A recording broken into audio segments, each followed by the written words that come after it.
Halo keluarga Jakarta, senang sekali hari ini saya, Dodi Taruna, bisa kembali lagi menemani keluarga Jakarta dalam podcast Keluarga Jakarta.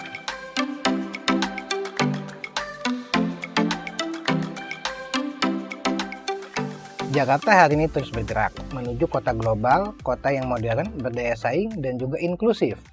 Namun di balik pembangunan infrastruktur dan kemajuan teknologi dan ada satu fondasi penting yang tidak boleh kita lupakan, yaitu keluarga. Karena keluarga adalah tempat pertama kita belajar tentang nilai kehidupan, kasih sayang, perlindungan, serta bagaimana saling menghargai satu sama lain. Oleh karena itu, hari ini kita akan membahas topik yang sangat penting dan relevan, yaitu 8 fungsi keluarga sebagai fondasi Jakarta menuju kota global. Dan hari ini sangat spesial. Kenapa? Karena kita sudah ditemani langsung oleh Kepala Dinas PPAPP Provinsi DKI Jakarta, yaitu Ibu Dr. Dwi Oktavia TLH MFBID, biasa dipanggil Dr. Lis. Halo, selamat siang Bu Dokter. Siang Pak Dodi, apa kabar Pak Dodi? Alhamdulillah baik Bu Dokter. Bu Dokter apa kabarnya Ibu? Alhamdulillah. Baik, rasanya sudah tidak sabar nih Bu Dokter nih untuk memulai obrolan kita hari ini terkait 8 fungsi keluarga. Ini sangat dekat dengan kehidupan masyarakat, tentunya juga menghadapi Jakarta kota global nih Bu. Nah, hal ini tentu juga erat kaitan dalam peran dan tugas dinas PPAPP dalam pemberdayaan perempuan tentunya. Dan juga melalui 8 fungsi keluarga ini kita juga membangun Jakarta menuju kota global, inklusif, berdaya saing, dan juga berkelanjutan nih Bu. Bu izin, ada beberapa pertanyaan nih Bu, sepertinya yang ingin kita ajukan nih Bu. Dalam konteks Jakarta menuju kota global, keluarga tentu memegang peranan penting. Menurut Ibu, bagaimana 8 fungsi keluarga menjadi fondasi utama dalam membangun ketahanan keluarga sekaligus membentuk kualitas generasi Jakarta ke depan? Oke, ya, makasih Pak Dodi ya. Baik, Ibu. Pertama-tama saya apresiasi sekali bahwa ada podcast ini. Mudah-mudahan banyak yang bisa melihat dan kemudian juga menjadi inspirasi buat keluarga di Jakarta makin berketahanan dan kita sama-sama mengiringi Jakarta untuk jadi kota global.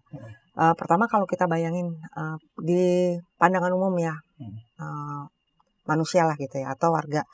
Apa sih bayangannya kalau kita melihat kota global gitu? Pasti yang dibayangkan mungkin mayoritas akan membayangkannya wah gedung-gedung tinggi gitu ya, terus kemudian masyarakatnya sibuk gitu, bisnis semua dan mencerminkan hal-hal yang fisik ya, materi gitu ya. Nah, padahal sesungguhnya untuk bisa mencapai ke situ tuh ada hal yang harus disiapin gitu, yaitu sumber daya manusianya gitu ya. Bagaimana mungkin kita bisa punya gedung tinggi kemudian menjadi pusat ekonomi tapi sumber daya manusianya nggak siap. Nah, itu kemudian yang membuat kita, bagaimana harus kita menyiapkan sumber daya manusia. Itu ternyata kalau kita runut, manusia tuh berangkat dari kecil berarti ada di dalam lingkungan keluarga. Nah, tadi masuk ke pertanyaan Pak Dodi, berarti bagaimana kita bisa membangun kota global yang inklusif, berarti bisa merangkul semua ya, betul, gitu ya. Kemudian mampu mampu menjadi pemain-pemainnya punya daya saing yang baik, kemudian juga berkelanjutan. Nah, itu harus berangkat dari keluarga yang kalau diturunin lagi ternyata keluarga tuh punya 8 fungsi. Tadi udah disinggung sama Pak Dodi. Apa aja fungsinya? Nah, fungsinya tuh mulai dari fungsi keagamaan. Nah, nanti kita lebih lanjut mungkin bisa membongkar satu persatu ya fungsi-fungsinya. Tapi ada fungsi keagamaan, fungsi sosial budaya, ada fungsi cinta kasih, ada perlindungan, ada reproduksi, ada sosialisasi dan pendidikan, ada fungsi ekonomi, juga ada pembinaan lingkungan. Nah, jadi gimana kita bisa membangun masyarakat mulai dari unit terkecil yaitu keluarga, supaya keluarga bisa harmonis dan kemudian ini bisa menjadi wadah untuk membangun generasi muda yang tadi tuh menuju kota global, sehingga sumber daya manusia pada saat Jakarta menjadi kota global ini juga menjadi sumber daya manusia yang tangguh, yang mempunyai karakter dan juga bisa menjadi pelaku pembangunan yang positif ya buat Jakarta. Menarik nih Bu, berarti kan keluarga itu salah satu unit, kalau kita bicara organisasi berarti keluarga itu salah satu unit organisasi terkecil kan Bu, berarti Bu ya.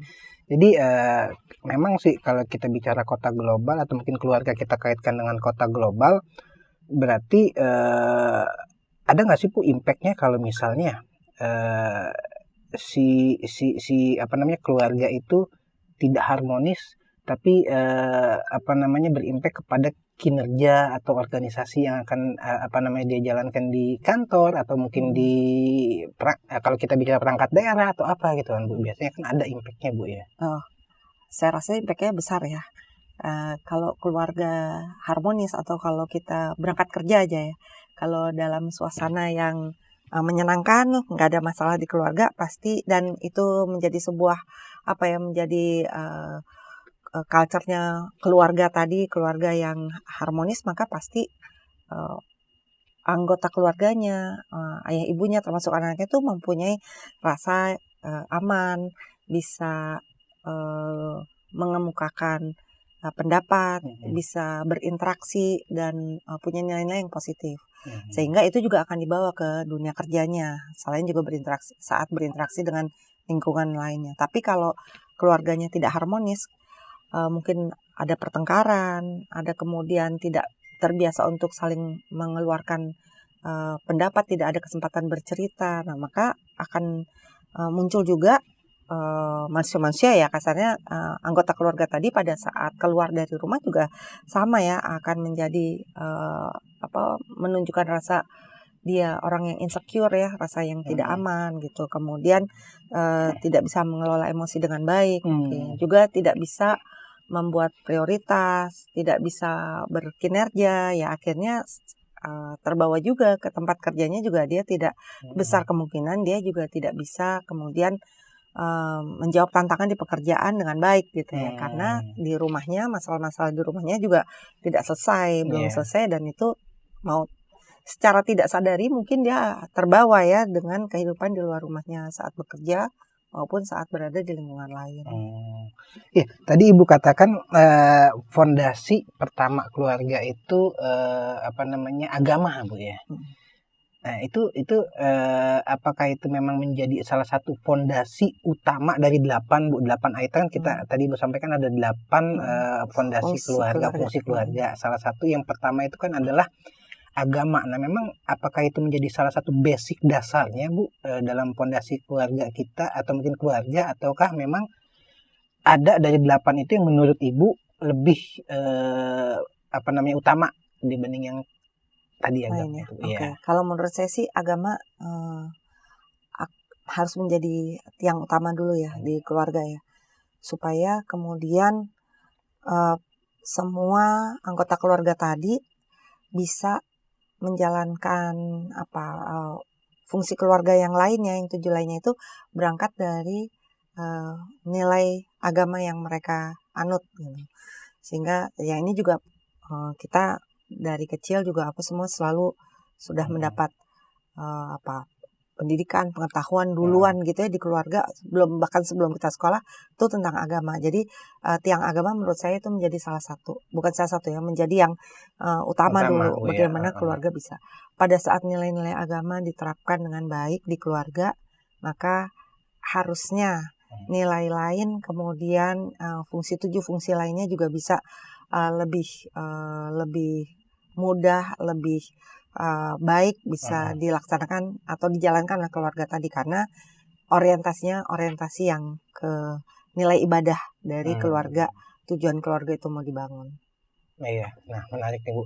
Jadi kalau kita kaitkan dengan bicara organisasi nih Bu, untuk memastikan 8 fungsi keluarga benar-benar berjalan di masyarakat nih Bu, program dan kebijakan apa saja yang dijalankan oleh Dinas PPAPP dalam mendukung keluarga Jakarta agar tetap harmonis, tangguh, dan juga berkualitas? Nah, kita nih dinas yang mengutamakan pemberdayaan gitu ya, mendampingi masyarakat, berangkat dari unit terkecil keluarga. Jadi kita berusaha supaya semua siklus hidup manusia mulai dari lahir sampai nanti lanjut usia dan apa saja faktor yang bisa membersamai dan bisa memperkuat keluarga kita bisa hadirkan layanannya buat masyarakat. Jadi ada beberapa nih yang sudah kita kembangkan sebenarnya Pak Dodi.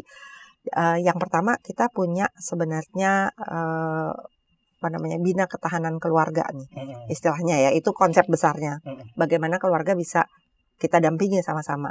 Nah, mulai dari bina keluarga, biasanya keluarga muda, kemudian mereka nanti mempunyai keturunan gitu ya. Nah, pada saat punya anak kecil, mulai dari anak kecil tuh kita sudah punya program namanya Bina Keluarga Balita. Nah, yang fokus pada bagaimana orang tua bisa mengerti, bisa bisa mengikuti dan mendukung perkembangan anak-anaknya mulai dari balita. Kemudian pada saat udah balita masuk ke remaja, itu juga kita punya program Bina Keluarga Remaja yang fokusnya untuk mendampingi remaja supaya punya karakter positif. Ini ada beberapa lagi nih sebenarnya turunan-turunan aktivitasnya, mulai dari PIK-R atau PIK Remaja, pusat informasi dan layanan konseling buat remaja. Itu dihadirkan supaya di antara remaja sendiri mereka bisa punya peer group yang bisa saling mendukung. Pada saat kan biasanya remaja ya mungkin dapat nasihat dari orang tua kadang-kadang kurang didengar. Dari guru juga mungkin kurang didengar. Nah, tapi kalau sesama remaja punya support system yang bisa memberikan menjaga mereka untuk tetap positif, nah itu akan lebih masuk tuh biasanya pesan-pesan positifnya. Kemudian juga ada beberapa forum atau komunitas buat remaja dan anak, termasuk ada forum generasi berencana supaya remaja bisa menjaga kesehatan reproduksinya yang sehat, bisa kemudian juga menyiapkan tentu masa depan mereka pada saat nanti sudah lebih dewasa masuk ke kehidupan rumah tangga. Mereka juga dapat muatan-muatan edukasi tentang bagaimana menjaga kesehatan supaya tidak terinfeksi dengan penyakit contoh HIV seperti itu. Kemudian juga forum genre ini punya ambasador ya, punya duta-duta nih supaya tadi bisa meneruskan edukasi kepada teman-teman mereka seumuran nih, remaja-remaja. Kemudian juga forum anak ini juga ada di tingkat nasional, ada di provinsi juga ada forum anak Jakarta. Sama, jadi intinya bagaimana dari mereka untuk mereka bisa menyebarkan pesan positif, jaga supaya mereka nggak masuk ke pergaulan yang negatif, yang kemudian malah membatasi masa depan mereka yang sebenarnya positif. Juga ada edukasi atau kita concern juga tentang kesehatan reproduksi yang nanti nyambung juga pada saat sudah berumah tangga, bagaimana keluarga bisa direncanakan menjadi keluarga yang berkualitas. Itu program-program yang juga kita siapkan supaya masyarakat bisa mengetahui dan bisa mempunyai perilaku yang positif terhadap konsep kesehatan reproduksi, keluarga berkualitas dan sebagainya. Kemudian pada saat keluarga sudah lebih lanjut lagi usianya, maka kita punya program juga Bina Keluarga Lansia. Jakarta ini sudah mulai banyak aging populationnya ya Pak. Jadi selain usia produktif, anak-anak juga banyak, tapi kelompok lansia kita juga atau senior kita juga makin banyak di Jakarta. Jadi kita ingin pastinya lansia kita di Jakarta, lansia yang sejahtera. Jangan lansia yang sakit karena kurang mendapat perhatian atau memang tidak cukup punya pengetahuan dan perilaku untuk menjaga kesehatan dari muda gitu ya. Nah, jadi kita juga punya Bina Keluarga Lansia untuk mendampingi lansia agar tetap sehat, tetap aktif dan harmonis. Nah, itu ada sekolah lansia. Jadi ada aktivitas bersama oleh para lansia gitu ya, agar mereka punya ruang aktivitas, nggak hanya di rumah. Apalagi kalau mereka memang tidak punya keterbatasan fisik ya, masih bisa beraktivitas, masih bisa jalan, masih cukup mandiri, itu mereka bisa diwadahi oleh perkumpulan dan membentuk kayak sekolah tadi, makanya dikasih nama sekolah lansia. Juga yang ini cukup panjang juga nih mereka beraktivitas secara rutin, bisa tiap minggu tapi rata-rata mungkin pertemuan sebulan sekali ya, sesuai dengan kemampuan fisik para lansia, tapi memberi ruang untuk mereka tetap punya interaksi sosial dengan sama lansia, jadi tetap memberikan saling semangat untuk mereka. Nah, bagaimana masyarakat bisa mengakses? Kita sebenarnya punya wadah namanya PUSPA, Pusat Pelayanan Keluarga. Ini karena Jakarta, masyarakatnya mungkin lebih banyak handphone daripada orangnya kali ya di sini ya. Satu orang punya Bisa lebih dua, dari ya, satu iya, gitu ya. Nah, itu jadi kita berusaha mendekatkan juga informasi dan program-program ini melalui online. Jadi bisa diakses dimanapun. Karena sekarang juga semua kelas ekonomi pasti rata-rata punya handphone. Kemudian juga untuk mengakses internet, kalaupun tidak punya paket data pribadi gitu ya, tetapi akses wifi di tempat-tempat publik di Jakarta juga banyak gitu. Jadi di mana aja orang bisa mengakses dan mendapat pengetahuan. Di PUSPA ini ada layanan konseling. Selain isinya konten edukasi, juga bisa langsung konseling dengan konselor yang disediakan oleh Dinas PPAPP. Ada konselornya apa saja tadi, 8 fungsi keluarga tuh kita punya konselor semua. Jadi kapan warga ingin konseling, misalnya ingin konseling tentang remaja, orang tua ingin konseling tentang remaja, dia bisa pilih di websitenya PUSPA itu ada konselor yang fokusnya pada remaja, dia bisa pilih waktu yang dia nyaman dan hari ada jadwal, jadi pilihan jadwal gitu. Juga bahkan sampai kewirausahaan itu juga ada konselornya di PUSPA. Jadi bagaimana keluarga kalau bisa optimal gitu, kita berusaha hadirkan layanannya, antara lain juga melalui tadi konselor di layanan PUSPA. Luar biasa Bu ya, berarti banyak sekali tugas DPP-APP. Dari kalau saya rangkum mungkin dari dalam kandungan sampai dengan lansia yang tadi Ibu sampaikan, bahwa memang kita ada sekolah lansia ya Bu ya, dan juga tadi ada layanan. Layanan itu dia berbayar kah atau tidak Bu? Layanan PUSPA itu free Bu, jadi disediakan oleh pemerintah untuk masyarakat. Oh, luar biasa Bu. Berarti sudah banyak sekali apa yang digagas oleh Dinas PPAPP untuk mendekatkan diri kepada masyarakat, tentunya juga menjadikan mensupporting Jakarta menjadi kota global melalui peran Dinas PPAPP ke depan Bu ya. Bu, izin Bu, ini juga tadi menarik nih Bu, tadi terkait 8 fungsi keluarga. Itu tadi ada perlindungan, kalau saya lihat salah satunya adalah perlindungan. Nah, di sini menurut Ibu sejauh mana penguatan 8 fungsi keluarga berperan dalam mencegah kekerasan terhadap perempuan dan anak di Jakarta Bu? Ya Pak, jadi tadi ya ternyata Jakarta yang megah ini gitu, ternyata masih ada juga sebagian yang perempuan dan anak yang mengalami menjadi korban kekerasan ya. Tadi kata Pak Dodi, bagaimana fungsi perlindungan yang kita hadirkan buat masyarakat. Nah, sebelum ke situ saya ingin menyampaikan sedikit informasi tentang sedikit angka-angka nih buat kita tahu sama-sama besaran masalah ini. Jadi tadi ternyata kita punya salah satu tugas di PPAPP itu juga ada Pusat Perlindungan untuk Perempuan dan Anak.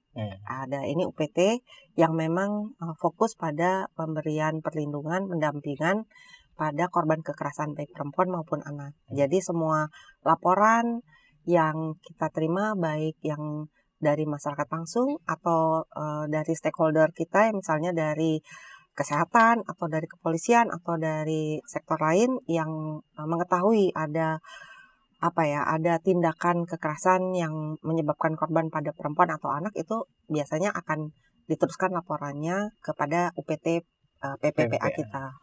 Nah, dari data yang kita punya di tahun 2025 itu ternyata ada 2.269 laporan yang kita terima Pak Dodi. Sepanjang tahun 2025 Bu ya? Iya, dan itu angkanya terus meningkat. kalau kita lihat tren dari 4 tahun terakhir sebelum 2025 ya, jadi tahun 2022 itu kita terima 1.455 laporan. 2023 naik ke 1.600, 2024 naik ke 2.041, kemudian sampai 2025 naik ke 2.269. Di satu sisi kita bisa memaknai ini sih sebagai orang makin mengenal ada layanan dari pemerintah ya untuk mendampingi, melindungi korban kekerasan pada perempuan dan anak. Tapi mengartikan angka ini juga berarti berarti upaya kita untuk memberikan perlindungan kepada perempuan dan anak ini memang masih sangat dibutuhkan karena ternyata mungkin masih banyak, dan jangan-jangan ini fenomena gunung es, masih banyak kasus yang belum terungkap gitu ya, karena mungkin sebagian orang merasa itu masih tabu, itu urusan dalam urusan internal rumah tangga orang gitu ya, tidak tetangganya yang mengetahui atau curiga mungkin nggak mau intervensi, itu kan hal-hal yang belum terungkap ke publik ya, dan itu yang harus kita bagian dari edukasi kita, pencegahan dan juga tentu perlindungan kepada korban. Jadi terus siapa yang paling banyak menjadi korban? Kalau kita lihat persentasenya, ternyata anak-anak ini sedikit lebih banyak persentasenya dibanding perempuan dewasa yang menjadi korban. Korban kekerasan pada perempuan dan anak di tahun 2025 54% itu terjadi pada anak. 54% pada anak, 46% pada perempuan dewasa. Jadi ini tentu masih memprihatinkan ya Pak. Dan di mana nih tempat paling banyak terjadinya kekerasan baik kepada perempuan dan anak? Ternyata mayoritas terjadinya di rumah, gitu. 56% kejadian itu di rumah. Ya, harusnya rumah menjadi tempat yang aman, ternyata juga menjadi tempat yang tadi pada saat keluarga nggak harmonis, maka ternyata kekerasan untuk perempuan dan anak itu juga terjadi di rumah. Setelah di rumah, mana lagi? Di sekolah atau tempat publik lain, termasuk jalan, di tempat kos dan lain-lainnya. Jadi tadi tuh fokus bahwa harus kita membersamai keluarga supaya keluarga bisa diciptakan sebagai keluarga harmonis, punya fungsi 8 tadi yang benar-benar bisa optimal semua berjalan gitu, itu penting sekali. Nah, jadi kita ingin ke depan tentu kita bisa sama-sama untuk bagaimana mendampingi keluarga, menciptakan keluarga harmonis dan mengurangi kemungkinan terjadinya tindak kekerasan baik pada perempuan dan anak. Apa nih yang harus kita lakukan? Bisa macam-macam sih Pak Dodi. Kita bisa membangun tadi ya ruang yang bagaimana keluarga bisa menjadi ruang yang terbuka, di mana anggota keluarganya tuh ruang terbuka bukan berarti pintu rumah nggak usah dikunci ya, bukan gitu kan ya. Tapi gimana supaya di antara anggota keluarga itu bisa saling bercerita. Anak tuh nggak ngerasa kalau dia baru cerita dikit terus dijudge sama orang tuanya gitu ya, dihakimi gitu. Nah itu biasanya anak-anak kemudian akan menutup diri kan kalau kayak gitu kan. Dia nggak mau cerita lagi karena dia ngerasa baru cerita dikit orang tua kita udah rese nih gitu kan. Nah itu gimana supaya orang tua bisa menghadirkan ruang itu di rumahnya bersama anak-anaknya. Kemudian tadi nilai agama dan moral itu bisa ditumbuhkan dan dijaga. Tentu perlu contoh yang baik dari orang tua ya, karena kalau nggak ada contoh ya pasti anak-anak juga akan susah ya mencari praktek baiknya, kan harus dari orang tua sendiri ya. Dan kemudian bagaimana orang tua juga perlu mengawasi dan terlibat penuh nih gitu kepada aktivitas anak-anaknya. Jangan sampai orang tuanya lepas kontrol, anak-anaknya akhirnya mencari informasi dari orang luar, dan kalau ternyata orang luar itu ya orang yang salah ya gitu ya kan, anak-anaknya kemudian terjerumus ke hal yang negatif karena orang tuanya terlalu loose, terlalu lepas kontrol gitu. Dan kemudian juga keluarga harus siap juga mendampingi ya, atau terutama mungkin di lingkungan sekitar kita, kalau misalnya ada tetangga, ada atau saudara kita kali gitu ya, yang kita rasa atau kita tahu dia menjadi korban dari kekerasan anggota keluarga lain atau orang-orang lain atau teman di sekolah, atau kita juga harus menjadi support system buat dia gitu. Jangan kita kucilkan ya, tapi kita harus bisa, bahkan kalau kita misalnya bisa memberikan kesempatan dia untuk tinggal sama kita atau kayak gitu, itu mungkin menjadi juga hal positif ya untuk melindungi korban kekerasan pada perempuan dan anak yang mungkin bisa jadi itu orang-orang terdekat kita juga ya, keluarga, saudara atau tetangga atau teman. Iya, berarti intinya kan berani bicara itu hebat kali Bu ya, speak up sekarang Bu harus ya. Speak up, betul. Ya betul. Nah, menarik Bu tadi terkait masalah pengasuhan pola asuh anak Bu.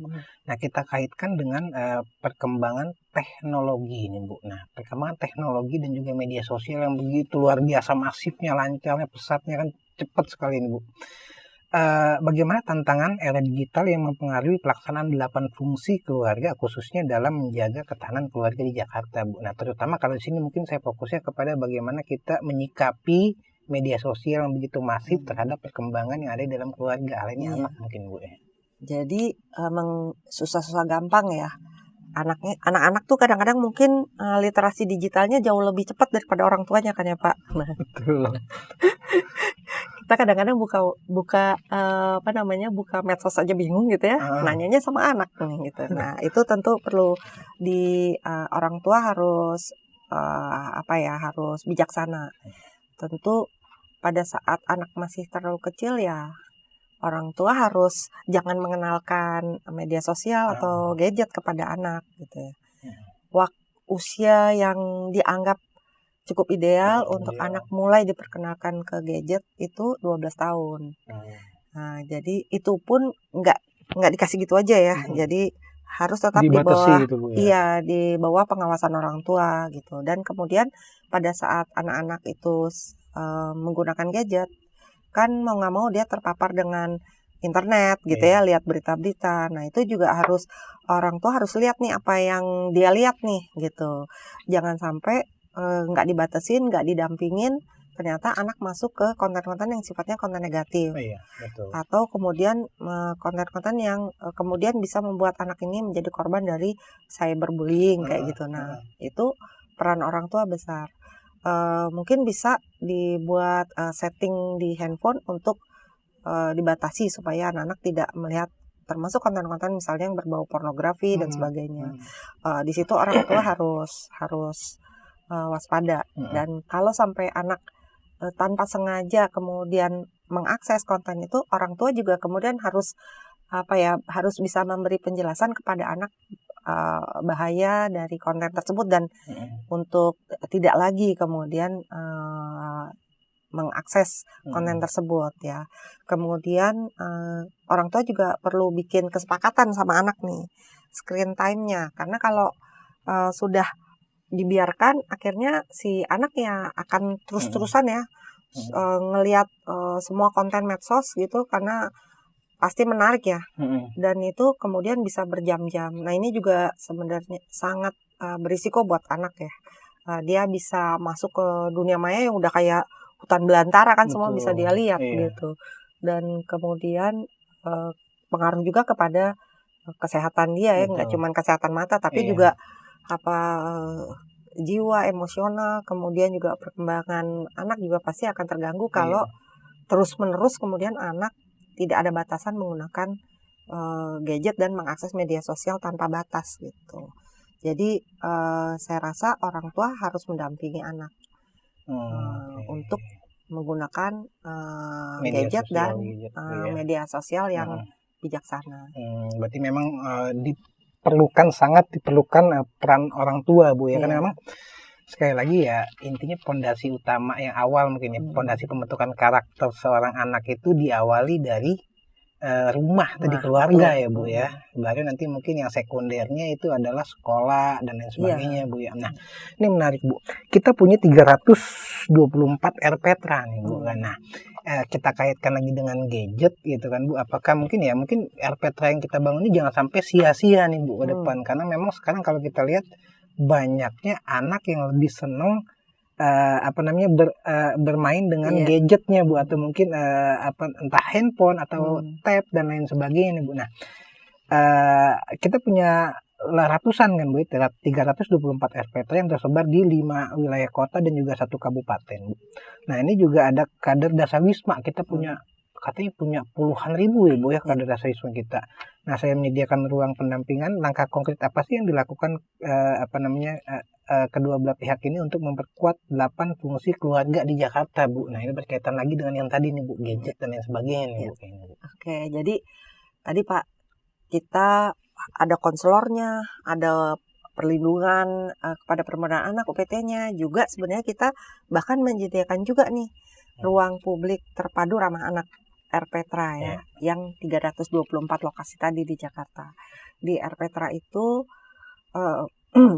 mewadahi sebenarnya kegiatan-kegiatan yang intinya memberdayakan masyarakat, termasuk bisa untuk anak-anak dan remaja di situ. Dan ini juga memberi ruang supaya anak-anak tadi itu nggak mager, males gerak karena dia lebih milih main gadget ya. Dan di RPTRA mereka bisa aktivitas fisik, mereka bisa kumpul dengan teman-teman sebayanya gitu, melakukan permainan, atau bahkan sebagian RPTRA juga cukup besar, banyak RPTRA yang lahannya cukup besar dan bersebelahan sama atau punya sarana olahraga juga gitu ya. Jadi itu bisa menjadi tempat yang sangat baik untuk anak membangun tidak hanya karakternya, juga kesehatannya dan interaksi sosial yang positif di RPTRA. Di RPTRA itu ada program-program yang dijalankan, basisnya program yang 10 program pokok PKK. Intinya tetap bagaimana pembinaan keluarga, masyarakat itu bisa optimal fungsi-fungsinya. Nah, kemudian juga selain fisiknya ada RPTRA yang bisa wadah, itu kita juga punya tadi kader, ada sekitar 76.000 kader Dasawisma di Jakarta ini. Jadi hampir tidak ada deh warga yang sebenarnya tidak terhubung dengan support system, yaitu antara lain kader Dasawisma ini. Kader Dasawisma membersamai keluarga di Jakarta, masyarakat di Jakarta.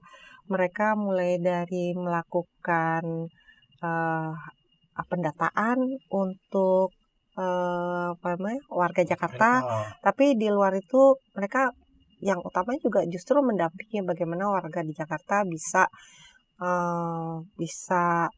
berdaya, bagaimana kalau ada masalah kader Dasawisma bisa membantu memberikan alternatif akses solusinya gitu ya. Kalau ada masyarakat warga yang misalnya membutuhkan informasi tentang kependudukan misalnya gitu, kader Dasawisma bisa membantu untuk memberitahu ya, oh ini informasi tentang ini kemana sih harus tanyanya, ke RT kah, ke lurah kah, atau misalnya kader Dasawisma terlibat juga di upaya-upaya penggerakan warga yang lain yang bisa diikuti oleh masyarakat termasuk remaja tadi. Jadi banyak yang bisa dilakukan bersama-sama dengan kader Dasawisma.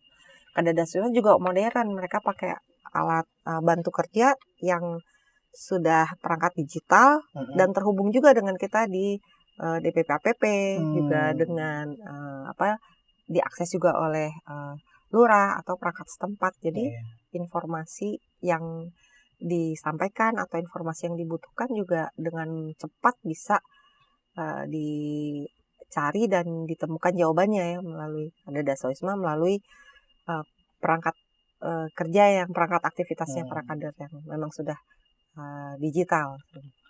Itu luar biasa Bu ya, kita punya kader dan juga mungkin agent juga kali Bu ya, untuk bisa menjembatani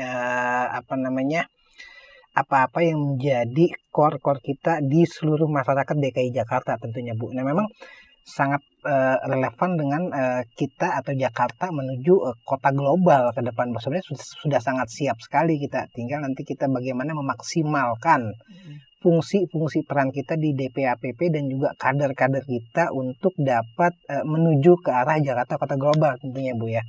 Nah, Bu, selain program dan fasilitas yang sudah dijelaskan tadi oleh Ibu, apa sih pesan Ibu agar setiap keluarga di Jakarta bisa menjaga keharmonisan dan juga ketahanan keluarga sehari-hari? Ya, ini berarti mesti berangkat dari sejak menyiapkan untuk membangun keluarga ya Pak Dodi ya. Jadi tentu para calon pasangan muda gitu, mereka harus sudah mulai membina komunikasi sejak menyiapkan mereka sejak ya menyiapkan untuk berumah tangga. Nah, pada saat mereka mulai membangun rumah tangga, kemudian punya anak gitu. Nah, itu mulai mereka harus belajar untuk selalu meluangkan waktu untuk satu sama lain anggota keluarganya, termasuk untuk anak, dan membangun komunikasi yang terbuka tadi ya. Pasangan atau juga anak harus bisa bercerita tanpa terasa terancam gitu kan, sehingga mereka bisa menceritakan pemikirannya, idenya, atau bahkan kalau dia punya kegelisahan dia bisa cerita ke orang tuanya atau ke pasangannya tanpa merasa akan dihakimi dan sebagainya. Dan kemudian juga harus ada nilai-nilai kasih sayang yang harus ditunjukkan gitu ya. Dan kemudian juga ada toleransi antar sesama anggota keluarga. Dan kemudian juga pada saat ada anggota keluarga yang bisa berprestasi gitu, nah itu ada penghargaan yang juga, jadi harus saling menghargai gitu. Kayaknya love hate relationship itu sebaiknya enggak gitu ya, gitu. Tapi selalu memberikan nilai positif buat pasangan atau buat anak gitu. Juga buat tidak tertutup kemungkinan pada saat anaknya udah lebih gede-gede juga mungkin anak bisa mengapresiasi orang tuanya bahkan ya, nggak cuma orang tua mengapresiasi anaknya. Terus kemudian juga saling melibatkan semua anggota keluarga untuk terlibat yang acara-acara yang bernilai ibadah atau juga ada unsur edukasinya dan juga ada interaksi sosial, karena kan di luar keluarga kita juga punya lingkungan sosial ya yang harus saling support juga ya dengan tetangga, saudara yang lebih besar ya. Kemudian juga ya pasti setiap keluarga punya tantangan ya.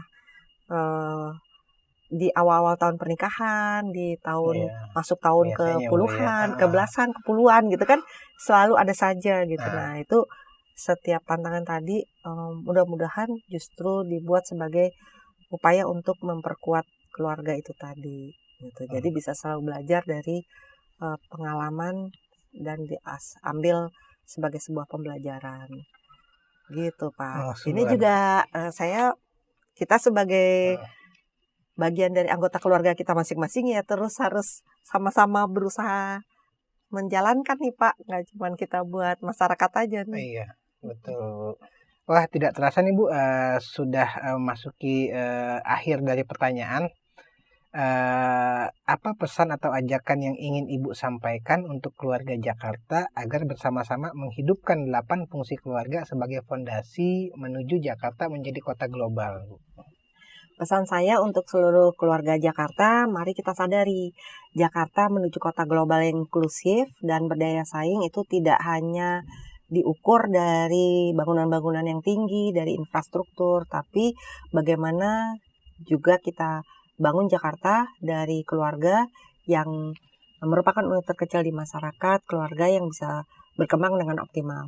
Kota yang layak anak, ramah kepada perempuan, ramah bagi penyandang disabilitas, juga ramah kepada lansia dapat terwujud jika keluarga menjadi ruang pertama yang aman, penuh kasih sayang, dan saling melindungi tanpa diskriminasi. Melalui penguatan 8 fungsi keluarga tadi yang sudah kita bahas, mari kita jadikan rumah sebagai tempat tumbuhnya nilai-nilai keluarga sehingga anggota keluarga mempunyai karakter, empati, dan kepedulian untuk sesama.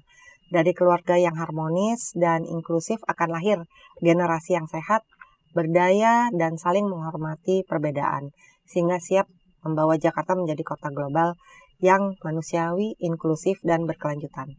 Kalau ada teman-teman yang mengetahui ada korban kekerasan pada perempuan dan anak, maka silahkan laporkan melalui posko Pusat Pelayanan Perlindungan Perempuan dan Anak di 0813 176 176 22 atau ke nomor telepon Jakarta Siaga 112. Atau bisa juga datang langsung ke pos pengaduan yang ada di 44 kecamatan se-DKI Jakarta. Ajakan ini kita mulai dari rumah kita sendiri, diri kita, dan mulai sekarang. Terima kasih Bu Kadis atas berbagi ilmu dan juga pengalaman hari ini. Semoga obrolan ini bermanfaat bagi keluarga Jakarta dan juga tentunya khususnya para orang tua untuk semakin hadir dan juga aktif menghidupkan 8 fungsi keluarga. Ingat, keluarga fondasi utama pembentukan karakter anak. Keluarga yang kuat menjadi kunci Jakarta yang sejahtera dan siap menuju kota global. Jangan lupa saksikan podcast Keluarga Jakarta setiap hari Jumat pukul 3 sore di channel YouTube Dinas PPAPP Provinsi DKI Jakarta. Jangan lupa juga subscribe, like, komen, dan juga share agar semakin banyak keluarga Jakarta yang merasakan manfaatnya. Saya, Dodi Taruna, pamit undur diri. Sampai jumpa di episode selanjutnya.